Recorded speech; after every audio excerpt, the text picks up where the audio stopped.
মৃত ব্যক্তির আবাসন দখলের অভিযোগ, মিষ্টি গোলাপ হাতে বাড়ি ছাড়ো আলটিমেটাম, 7 দিনের সময় না হলে ডিম থেরাপির হুঁশিয়ারি।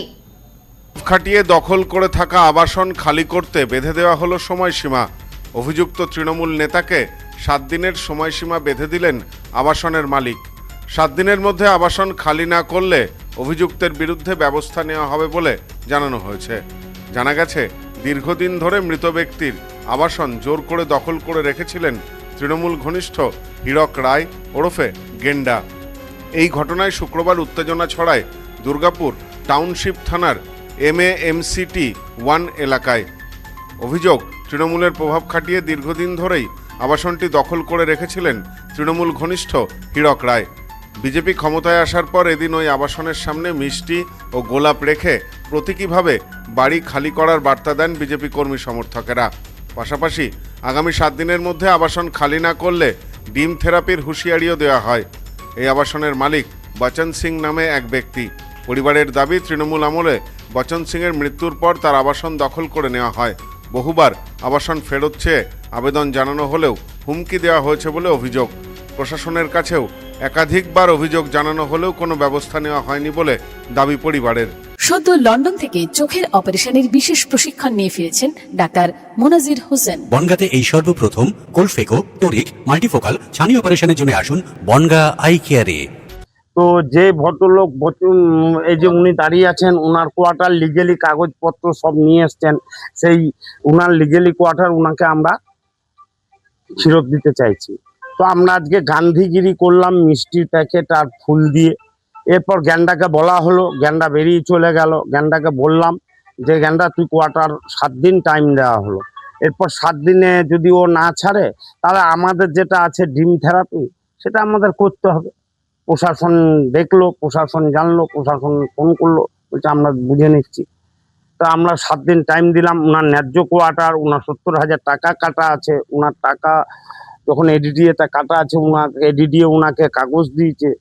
তো এবার ওনার কোয়ার্টার ওনাকে 7 দিন আমরা ফুল আর মিষ্টি, গোলাপ ফুল আর মিষ্টি দিয়ে ওনার সঙ্গে করলাম যে ভালোবাসার সম্পর্কটা যেন থাকে, সেই হিসেবে তুমি কোয়ার্টারটা ছেড়ে দাও। এ বিষয়ে বচন সিংয়ের ছেলে বলেন, চাকরি থাকাকালীন বাবা মারা যান। সরকার এই আবাসনটি আমাদের থাকার জন্য দিয়েছিল, কিন্তু আমি বাইরে থাকায় এটি দখল হয়ে যায়। ওদেরকে ছেড়ে দিতে বললেও এতদিন গায়ের জোরে আটকে রেখেছিল। আজ আমরা গোলাপ ও মিষ্টি দিয়ে ভালোভাবে বললাম, 7 দিনের মধ্যে আবাসন খালি না করলে তখন ব্যবস্থা নেওয়া হবে। এটা আমার বাবা ইন সার্ভিস ডেথ হয়ে গেছিল, তখন একটা নিয়ম বেরিয়েছিল যে যাদের মানে ফ্যামিলির ওয়েলফেয়ারের জন্য এই কোয়ার্টারটা ওনাকে গভর্নমেন্ট রেটে ওনার ফ্যামিলিকে দেওয়া হবে।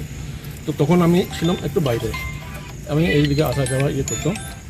আর একবার এসে আমি এই রিপেয়ারিংয়ের কাজের জন্য লোক লাগিয়েছিলাম। তো পরাগ এই যে গ্যান্ডাবলের মানুষটা, সে এসে কী করলো, ওদেরকে তাড়িয়ে দিয়ে নিজের ঘরে ঢুকে পড়লো।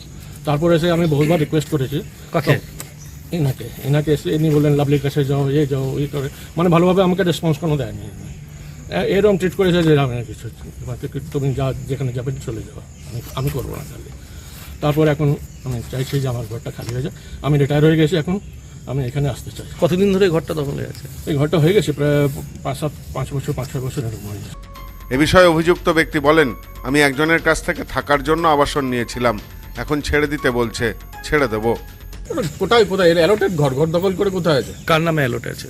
কার নামে আছে আমি জানি না। আমি অ্যালোটেড ঘর আমাকে পরাগ বিশ্বাস বলে আছে, ওর কাছ থেকে নিয়েছিলাম। আচ্ছা, এখন কি বলছেন এনারা এসে? এরা ঘর ছেড়ে দিতে বলছে।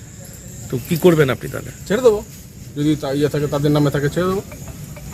Bureau report, news no man's land, Durgapur. New PC jewellers, সম্পর্ক গড়ে দেয়। বনগাঁতে আমাদের 3টি শোরুম প্রতিদিনই খোলা। নিউ পিসি জুয়েলার্স, বনগাঁ বাটার মোড়। New PC jewellers branch Kumudini স্কুলের বিপরীতে। New PC jewellers beauty, Motiganj, Hatkhola. আমাদের এখানে সোনা কিনুন পেপারের দামে।